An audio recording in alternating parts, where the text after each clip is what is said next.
गवाही दे पाएगा। मतलब उसे कोर्ट नहीं जाना है, बहन भी उसके घर आएगी। अधिकतम 30 दिन में न्याय मिल जाएगा।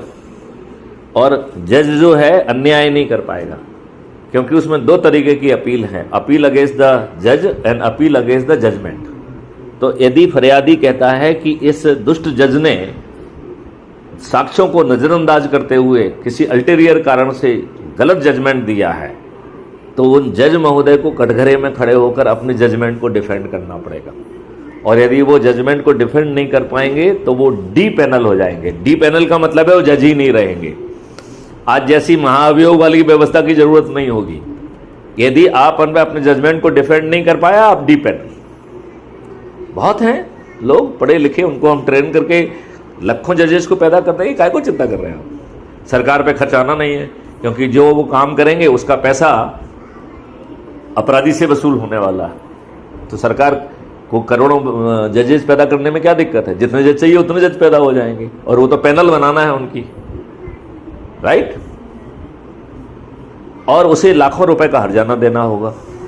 तो ये जज जो है, गलत जजमेंट देने की इनकी औकात रहेगी क्या? ऐसे अभी तो हमने 4 बताए हैं आपको, ऐसे 17 और जो है महा उद्देश्य हैं, जिसमें आपकी खेती बदल जाएगी, जिसमें आपका पानी बदल जाएगा, जिसमें पानी स्वच्छ हो जाएगा, जलवायु स्वच्छ हो जाएगी, गायों की संख्या जो है वो 10 गुना हो जाएगी, पेड़ों की संख्या 3 गुना हो जाएगी। और इस सब काम में भारत सरकार का 1 पैसा नहीं लगेगा। ये सब चीजें राष्ट्रीय संपदा के निर्माण की कैटेगरी में आएंगी। और जितनी राष्ट्रीय संपदा का हम निर्माण करेंगे, उतनी भारत विकास निधि ऑटो जनरेट होगी, डिजिटल मनी।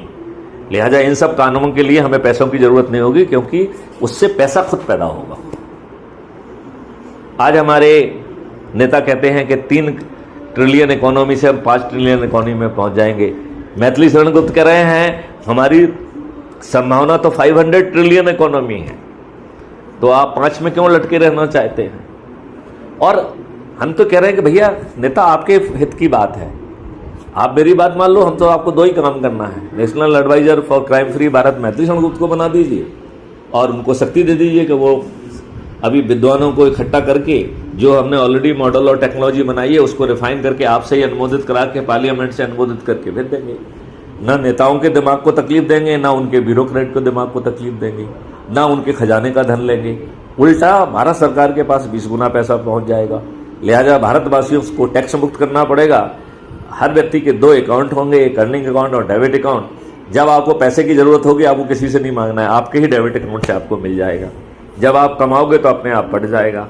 और यदि आप नहीं कमा पाओगे तो सिस्टम आपके पास आएगा पूछने के लिए, बैठो भाई तुम क्यों नहीं कमा पा रहे हो, हम तुमको कमाने के योग्य बनाते हैं। तो कमाने की भी चिंता आपको नहीं पालना है। अब बताइए, जुलूस आपको नहीं करना, आपको पैसे आपको नहीं देना है, जुलूस आपको नहीं निकालना है, किसी को पिटीशन आपको नहीं लगाना है, किसी पीआई कोर्ट में कोई पीआईएल नहीं लगाना है, कोई धरना नहीं देना है, आपको अपनी सोच नहीं बदलना है, अपना चिंतन नहीं बदलना है, अपना कार्यकलाप नहीं बदलना है। फिर भी अच्छा भारत नहीं चाहिए, फिर भी अपने से जुड़े 10 लोगों को नहीं जोड़ सकते हो संकल्प और शपथ के साथ। तो इसका सीधा एक ही मतलब है कि अभी आपके पापों का जो दुष्परिणाम आपको भुगतना पड़ रहा है वो अभी पूरा नहीं हुआ है। और ये तो अपने ग्रंथों में लिखा है, जाको प्रभु दारुण दुख देही ताकि मति पहले हर लेही। तो आपको मैथिली शरण गुप्त की बातें समझ में नहीं आएंगी, क्योंकि अभी जो है कर्म विधान के तहत आपके पापों का दंड अभी आपको भुगतना है, और वो वर्तमान द्रुत व्यवस्था में आप दंड ही भुगत रहे हैं।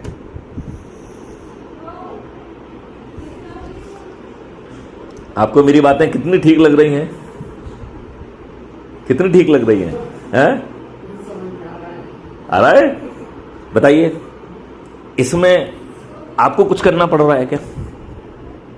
आपको कोई जुलूस निकालना है, धरना देना है, कुछ करना है?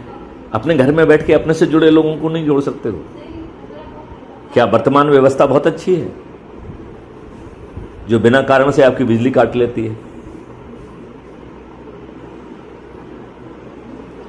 जिसका उसे अधिकार ही नहीं है।